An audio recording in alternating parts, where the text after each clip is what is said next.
అందరికీ నమస్కారం. ఈరోజు ఒక ముఖ్య విశేషంతో నేను మీ ముందుకు వచ్చాను. ఏంటంటే ఫ్రెండ్స్, ఒకటి మన సోషల్ మీడియాలో బాగా వైరల్ అవుతుంది. జర్నలిస్ట్ శంకర్ పైన దాడి అనేసి బాగా వైరల్ అవుతుంది. ఇది ఎంతవరకు వాస్తవము అవాస్తవం అనేసి నేను చెప్తాను. బాగా తెలిసిన వ్యక్తిని నేను. వాస్తవంగా జర్నలిస్ట్ శంకర్ గురించి మ్యాక్సిమం ఒక 6-7 టైమ్స్ కూడా నేను జర్నలిస్ట్ శంకర్ తోటి మాట్లాడడం జరిగింది. ఇంకా చాలామంది జర్నలిస్టులతోటి నేను ఇంతకుముందు కాంగ్రెస్ పార్టీకి సపోర్ట్ చేసినప్పుడు చాలా మందితోటి నేను మాట్లాడడం జరిగింది. కానీ ఎనీవే, ఏ పార్టీలో ఉన్నా, ఒకసారి టీఆర్ఎస్ పార్టీలో ఉన్నా అని, ఇతర పార్టీలలో ఏ పార్టీలో ఉన్నా అని, వీటి ఏంటంటే ప్రజల పట్ల నిజాయితీగా మాట్లాడాలి. నిజాలే మాట్లాడుకోవాలి. వాస్తవం చెప్తున్నా. ఏదో మాట్లాడుకోవడము ఇది కాకుండాను నిజాలే మాట్లాడాలి. నేను ఇప్పుడు చూపిస్తాను. నేను చూడండి ఒకసారి, నేను చూపిస్తాను. టీఆర్టీ మీడియా ఈయన ఉన్నాడు కదా, Tirupati. Okay, TRTV media Tirupati కూడా మాట్లాడడం జరిగింది. ఇంకా జర్నలిస్ట్ శంకర్ను బాగా దౌర్జన్యం చేశారు ఇది అనేసి. వాస్తవాలు కొంత మేరకు ఏముందంటే, జర్నలిస్ట్ శంకర్ను బాగా అందరు కలిసి కొట్టి వీడియో వచ్చింది. నాకు ఆల్రెడీ వీడియో వచ్చింది, కానీ చాలా మటుకు కొట్టిరట. ఇంకా కొన్ని వీడియోస్ చూద్దాం మనము. ఆయన ఛానల్ కూడా మన దగ్గర సబ్స్క్రైబ్ అయ్యి ఉన్నాం మనము. ఈరోజు మొత్తం ఆయన ఛానల్ అవే నడుస్తున్నాయి. ఓకే, ఇప్పుడు మొత్తము ఇక్కడ చూడు, జర్నలిస్ట్ శంకర్ ఛానల్లో టోటల్ వీడియోస్ అవే నడుస్తున్నాయి అనమాట. మొత్తం ఏవి చూడు అవే నడుస్తున్నాయి జర్నలిస్ట్ శంకర్ న్యూస్ ఛానల్లో. విపరీతంగా నడుస్తున్నాయి అవి న్యూస్ ఛానల్లో. ఇక్కడ వాళ్ళ అమ్మాయి ఏరవడం కానీ ఇవన్నీ చూపిస్తున్నారు. శంకర్, నేను ఒక విషయం మాట్లాడతాను. ఏంటంటే, శంకర్ అభిమానులు ఉన్నా అని, ఇంకా కాంగ్రెస్ పార్టీ అభిమానులు ఉన్నా అని, ఇంకే అభిమానులు ఎవరైనా అభిమానులు ఉన్నా అని, నేను ఏమైనా తప్పుగా మాట్లాడితే నాకు క్షమించండి. ఎందుకోసం అంటే నేను క్లియర్గా చెప్తున్నాను. అసలు జర్నలిస్ట్ శంకర్ చాలా ఘోరమైన వ్యక్తి అంట. వాస్తవం చెప్తున్నా. నాకు ఈ విషయం ఎవరు చెప్పారంటే, నాకు గతంలో నేను లాస్ట్ ఒక 1 year కింద మా మండప్స్ దగ్గర మాది ఒకటి షాప్ ఉండే. అసలు ఆ ఛానల్ ఉంది కదా జర్నలిస్ట్ శంకర్ది, ఆ ఛానల్ జర్నలిస్ట్ శంకర్ కొనుగోలు చేసిండు. కొన్న ఛానల్ను ఆయన ఆల్రెడీ 10 lakhs ఇంకా ఎంతో కొంత అమౌంట్కు వాళ్ళు ఆల్రెడీ అమ్మిండ్రట జర్నలిస్ట్ శంకర్ ఛానల్. వాళ్ళకు కూడా అమౌంట్ ఇవ్వడానికి చాలా 30 తిప్పలు పెట్టినట వాళ్ళని. ఎవరు? జర్నలిస్ట్ శంకర్. అట్లాంటి వ్యక్తి అంతటి లుచ్చ పని చేస్తాడు ఎవరు? జర్నలిస్ట్ శంకర్. అసలు వాస్తవంగా అంటే అది ఇంతకుముందు ఆయన కష్టపడి చేసిన వీడియోస్ కాదు. అది వేరే వాళ్ళు చేస్తాను, వాళ్ళ దగ్గరికి వెళ్ళి కొనుక్కొని ఛానల్ను ఈయన పెట్టిండు. అది ఛానల్ చూపిస్తాను ఇంకా వీడియోస్. నేను ఆయన నంబర్ కూడా నా దగ్గర ఉన్నది ఆల్రెడీ. ఆయన నాకు చెప్పిండు చూడు, అప్పుడు ఆయన నంబర్ కూడా నా దగ్గర ఉన్నది. మేమే ఈ ఛానల్ అమ్మినాము. ఎందుకంటే అప్పుడు నేను జర్నలిస్ట్ శంకర్ను ఒకసారి బాగా విమర్శించి అనమాట. బాగా విమర్శించి మాట్లాడడం అనేది జరిగినట్టు. కాంగ్రెస్ మీద ఏమేమో మాట్లాడుతుంటే అప్పుడు నేను విమర్శించడం అనేది జరిగింది. ఒకసారి చూపిస్తాను వీడియోస్ నేను శంకర్ది.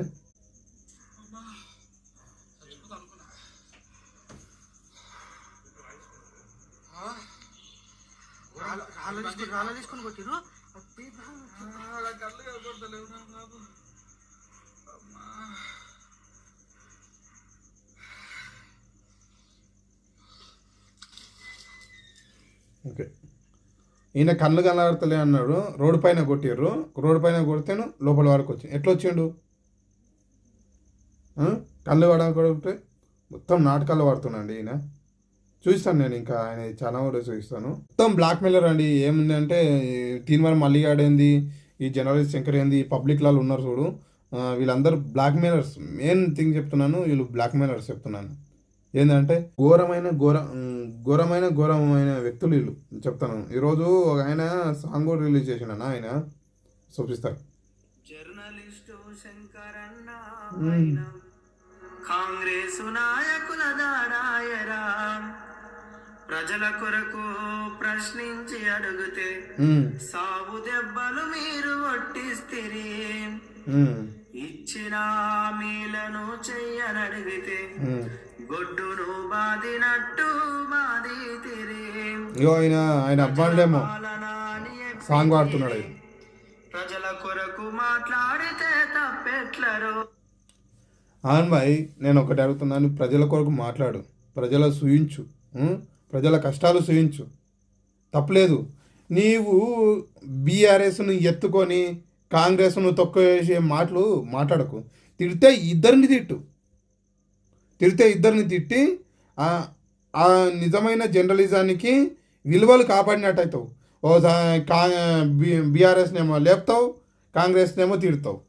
అంటే నీవు నిజమైన జర్నలిస్ట్ ఎట్లా బాయ్? నాకు అర్థం కాదు. జర్నలిస్ట్ అంటే అర్థమైంది బాయ్, నాకు అర్థం కాదు. ఏంది చెప్పు? నిజాలు మాట్లాడడం, నిజాలు చూపించడము జర్నలిజం అంటేనే దానికి ఒక విలువ తోటి ఉన్నది. ఇంక మీ జర్నలిస్ట్ ఎట్లా అవుతారు బాయ్? నాకు అర్థం కాదు. కొందరేమో నీకు అగర్నెస్ కార్డ్స్ ఉన్నాయా అవి అని మాట్లాడతారు. నిజమైన చూపించేటోడు ఎవడైనా జర్నలిస్టా బాయ్? నిజం చెప్తున్నా. జర్నలిస్టు ఒక పేరు పెట్టుకొని ఒక ట్యాగ్ వేసుకొని మోసం చేసుడు కాదు జనాలను, చెప్తున్నా. ఎవ్వడు కూడా జనాలను ఎంత మోసం చేస్తారో మాకు ఎరక క్లియర్గా. వాళ్ళ కామ్దాన్ వచ్చే విషయంలో అయితే ఉరుకుతొస్తారు జర్నలిస్టులు అందరు, లేకుంటే రారు. చూతే కొడుకులు అంటే చూతే కొడుకులు, నిజం చెప్తున్నాను. ఎందుకు ఇప్పుడు ఎంతమంది లేరు మోసేటోళ్ళు? జైళ్ళకి అంతేనేమో న్యూస్ రాయరు, జైళ్ళకి అందకుంటే న్యూస్ రాస్తారు. చూస్తాను నేను, చాలామందిని చూపిస్తాను నేను. ఇట్లాంటి జర్నలిస్టు ముసుగులు ఉన్న వ్యక్తులను మొత్తం చూపిస్తాను నేను. చాలామంది అండి జర్నలిస్ట్ ముసుగులో చాలామందిని అది చేస్తున్నారు. నాది కూడా నేను కూడా అందరు నన్ను జర్నలిస్ట్ అనుకున్నా, కానీ నేను జర్నలిస్ట్ కాని బాయ్ అంటే నేను చెప్పమని చెప్పినాను. అదే మన స్వేచ్ఛ న్యూస్ ఛానల్ ఉండే, దాన్ని తీసి జనాల కోసమే ఇది న్యూస్ ఛానల్ ఉంటే ఏదైతే అనేసి నేను జనాల కోసమే అనేసి నేను మన నరసింహ అఫీషియల్ ఛానల్ అని పెట్టుకున్నాను. ఎందుకు మోసం చేస్తుర్రు? నిజాలు మాట్లాడితే మొత్తం మోసం చేసి పెట్టేస్తారు. అసలు నిజాలు మాట్లాడితే అసలు వాడిని న్యూసే రాయర్ వీళ్ళు.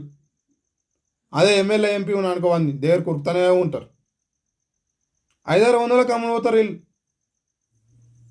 ఇట్లాంటి కొడుకులు. కొరకు మాట్లాడితే తప్పెట్లరో. ప్రజల కొరకు మాట్లాడితే తప్పు కాదు బాయ్. ప్రజల కొరకు మాట్లాడితే తప్పు ఎట్లరో అంటే, ప్రజల కొరకు మాట్లాడితే తప్పు కాదు. నేను ప్రజలం అనేది ఏంటి అంటే, కాంగ్రెస్ పార్టీని తొక్కి బీఆర్ఎస్ పార్టీని మాట్లాడడము, బీఆర్ఎస్ పార్టీని తొక్కి కాంగ్రెస్ పార్టీ గురించి మాట్లాడడము, ఇంకేదో దాని గురించి మాట్లాడడము, ఇది తప్పు. భూ కబ్జాల పైన మాట్లాడు, ఇసుక దందాల పైన మాట్లాడు. మొన్న ఇసుక దందాలు ఉన్నాయంటే వాటిపైన మాట్లాడు, తప్పులేదు. జనాల సూచించు, తప్పులేదు. కానీ ఏంటంటే మీ టార్గెట్ ఎట్లుంటుంది అంటే, చాలామంది నేను చూసినాను, ఇలా టార్గెట్ ఎట్లుంటుంది తెలుసా అండి? ఎవరైతే నెగిటివ్గా ఉంటాడో ప్రతి ఒక్క ప్రభుత్వంలో, ఎవరు బీఆర్ఎస్ కానీ టీఆర్ఎస్ కానీ ఏ ప్రభుత్వంలో అయినా కానీ నెగిటివ్ నేషన్ అనేది అధికార పార్టీ పైన ఉంటుంది. 3 నెలలు కాలేదు ప్రభుత్వం వచ్చి, ఎట్లయితే ఎంపీ టికెట్ల కోసం అనేసి వీళ్ళు చూస్తున్నారు. అటు కాంగ్రెస్ కానీ ఇటు బీఆర్ఎస్ కానీ ప్రజల అవసరాలు ఏం లేవు. వాళ్ళేమో 6 గ్యారంటీలు కావాలంటే కాంగ్రెస్ ఎంపీ వస్తేనే 6 గ్యారంటీలు అంటారు. ప్రజలను ఎక్కడ తీసుకెళ్తున్నారు మీరు? అసలు అర్థమవుతుందా? జర్నలిస్టులు అని ముసుగులో ఉండకండి. మొత్తం చాలా ఘోరమైన వ్యక్తి అండి ఈయన. జర్నలిస్ట్ చాలా శంకర్ అంటేనే చాలా ఘోరమైన వ్యక్తి. ఈడొకడు ఇంకొకడు ఉంటాడు వీళ్ళ దాంట్లో. ఇంకొకడు చాలామంది ఉన్నారు ఇట్లాంటి ముసుగులలో, చాలామంది జనాలను ఉద్యోగాలు ఇస్తామనేసి. వీటి అన్నీ ఏంటి అసలు? చూద్దాం ఇంకా గురించి ఏమేమి ఉన్నాయో. మరో ఆటో డ్రైవర్ ఆత్మహత్య. ఇంకా ఇవి జరుగుతూనే ఉన్నాయి, ఇక్కడ ఆగేది లేదు. నేను ఇట్లా ఉంటే ఒక్క నిమిషం మిత్రులారా, ఈ వీడియో చెప్పారు. ఈడనేమో పాపం రోజుకొకరు చనిపోతా ఉన్నారు. మన రేవంత్ రెడ్డి గారేమో ఎంత ఎగతాళి చేస్తా ఉన్నారు చూడండి వాళ్ళని. సరే, ఆటో డ్రైవర్ చనిపోతున్నాడు వాళ్ళ సమాచారాలతోటి. మరి బీఆర్ఎస్ ప్రభుత్వం ఉన్నప్పుడు కూడా నిరుద్యోగులు చాలామంది చనిపోయారు. నిరుద్యోగుల పట్ల మాట్లాడిన అధికార వ్యక్తే లేడు.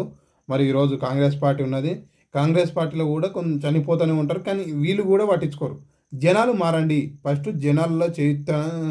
జనాల్లో మార్పు రావాలి. జనాల్లో మార్పు వచ్చినంత వరకు ఇట్లాంటి రాజకీయాలు నాయకులు మోసం చేస్తూనే ఉంటారు, మోసం చేస్తూనే ఉండరండి. ఫస్ట్ ఆఫ్ ఆల్ చెప్తున్నాను, ఫస్ట్ మార్పు అనేది రండి.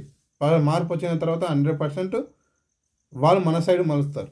అది ఎప్పుడు చూడు 10 ఏళ్ళు ఒకనే పెట్టుకుంటాం, మనం 10 ఏళ్ళు ఒకనే పెట్టుకుంటాం. అయితే కాంగ్రెస్, అయితే బీఆర్ఎస్, ఇంకా అదర్ పార్టీలు లేవు ఈయన. నెక్స్ట్ వ్యక్తికి కొత్త వ్యక్తులకు అవకాశం ఇస్తే ఆ మార్పు అనేది జరుగుతుంటుంది, అభివృద్ధి అనేది జరుగుతుంటుంది. ఇక్కడ ఏడ జరుగుతుంది అభివృద్ధి? ఒక్కరికే ఇద్దరికే, వీడు పైసలు పంచుతా విచ్చలవిడిగా వాడు పైసలు పంచుతాడు. పైసలకు అమ్ముడు పోతున్నారు జనాలు. ఫస్ట్ ఆఫ్ ఆల్ ఈ అమలు ముందు ఈ ఆత్మహత్యలు జరిగాయా అనేసి ఆలోచించాలి. అప్పుడేమో బీఆర్ఎస్ పార్టీలనేమో జర్నలిస్టుల పైన అరెస్టులు జరిగినాయి, ఇప్పుడేమో దాడులు జరుగుతున్నాయి. ఇప్పుడు ఎట్లాంటి వ్యక్తి పైన దాడి జరిగింది? నిజమైన జర్నలిస్టుల పైన దాడి జరగలేదు. మరి ఎందుకో ఇలా మీద జరగలేదు. ఎవరు చేస్తా ఉన్నారు చూడండి వాళ్ళని. మైపాల్ యాదవ్ మీద జరగలేదు. ఇంకోరు అంటే మన తిరుపతి మీద జరగలేదు, రగ్గన మీద జరగలేదు. రగ్గన కూడా మొన్న చూసినాను, ఆయన కూడా ఇప్పుడు మాట్లాడుతున్నాడు. అంటే మనం ఎప్పుడైనా మీడియా అన్నప్పుడు అధికార పార్టీకి తొత్తుగా కావద్దు. ఇప్పుడు మీడియా అనేది చాలా ఛానల్స్ చూస్తున్నాను, అధికార పార్టీకి తొత్తుగా మారుతున్నాయి. ఇప్పుడు నీదేమో అప్పుడు అధికార పార్టీకి తొత్తుగా ఉన్నావు, ఇప్పుడేమో అధికార పార్టీకి విరక్తిగా ఉన్నావు. ఆ విధంగా ఉన్నావు అనమాట. ఏంది అధికార పార్టీని తిడుతున్నావు అంటే ఇక్కడ నీకేంది, నీ ఉద్దేశం ఏంది? బీఆర్ఎస్ గెలిపించాలి అనేసి నీ ఉద్దేశం, అంతే కదా? అంటే పోలీసులు ఏం చెప్తున్నారంటే, ఏదైతే అమ్మాయిలను కూడా వేధించినట్టుగా మాట్లాడడం అనేది జరుగుతుంది. అంటే ఉదాహరణగా చెప్పినమాట, క్రిమినల్ కేసెస్ అనేటి దాని విచారణ చేసి దానిపైన ఏమొస్తుందో దాని పరంగా కేసు కడతాము అనే విషయాన్ని చెప్తున్నారు. సరే, ఈ విషయం ఏంటంటే పోలీసు వాళ్ళు ఇలాగని చెప్తుంటారు. ఎందుకంటే అధికార పార్టీకి అయితే అధికార పార్టీ ఉంటారో వాళ్ళకే తొత్తుగా మారుతారు పోలీసు వాళ్ళు. ఎందుకంటే వీళ్ళు సుపీరియర్స్ చెప్పిన దాన్ని ఫాలో అవుతారు కాబట్టి వీళ్ళు ఇట్లాగే మాట్లాడుతుంటారు. ఏదైనా వీళ్ళకి అడ్డం ములిగినట్టుకో ఏదో ఒకటి కేసు పెట్టి లోపల దొబ్బడమే వీళ్ళ ఉంటుంది. మళ్ళీ లోపల దొబ్బినాక 9 రోజుల వరకు 3 నెలల వరకు వీళ్ళ టైం ఉంటుంది. 3 నెలల వరకు వీళ్ళు ఛార్జ్ షీట్ వేయరు. ఛార్జ్ షీట్ వేయకుండా మనం బయటికి రాము. అప్పటి వరకు 3 నెలల వరకు జైల్లోనే ఉంటాము. ఇట్లాంటి కార్యక్రమాలు వీళ్ళు చేస్తుంటారు పోలీసు వాళ్ళు. పోలీసు వాళ్ళను ఎప్పుడు కూడా నమ్మకండి, వాస్తవం చెప్తున్నాను. వీళ్ళు ఎందుకంటే మొన్న నాకు ఒకటి జరిగింది, మా తాత విషయంలోనే పోయినాను, నన్నే లోపలేశారు. నా పైనే అక్కడున్న వ్యక్తి, అక్కడున్న కానిస్టేబుల్ పైనే కేసు పెట్టి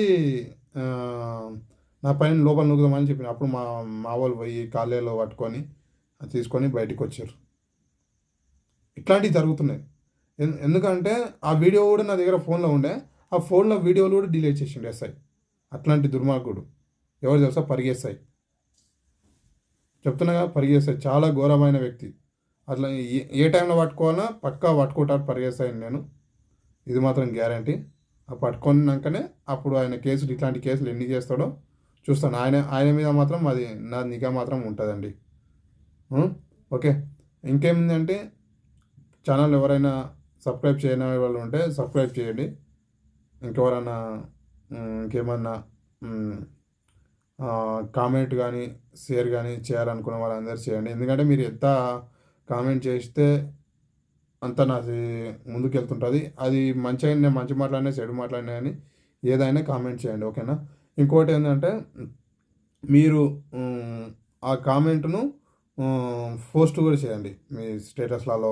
మా ఛానల్ను పెట్టుకొని స్టేటస్లలో పెట్టుకోండి చెప్తున్నాను. మీ ఫ్రెండ్స్ కూడా కొంతమంది చూస్తారు. చూసిన దాన్ని బట్టి నాకు కొద్దిగా ఫాలోవర్స్ అనేసి పెరుగుతారు. నేను నా కంటెంట్ ఇంకా ఇంప్రూవ్మెంట్ చేసుకోవాలనేసి నేను అనుకుంటున్నాను. ఎందుకంటే ఇప్పుడిప్పుడే ముందుకు వస్తున్నాను కాబట్టి నా కంటెంట్ ఏదైతే ఉంటుందో అది ఇంకా నేను ఇంప్రూవ్మెంట్ చేసుకుంటాను. నేను కూడా వాస్తవాలను బయటికి తీస్తాను, వాస్తవాల పైన మాట్లాడతాను. అందుకే చూస్తున్నానండి నరసింహ అఫీషియల్ ఛానల్.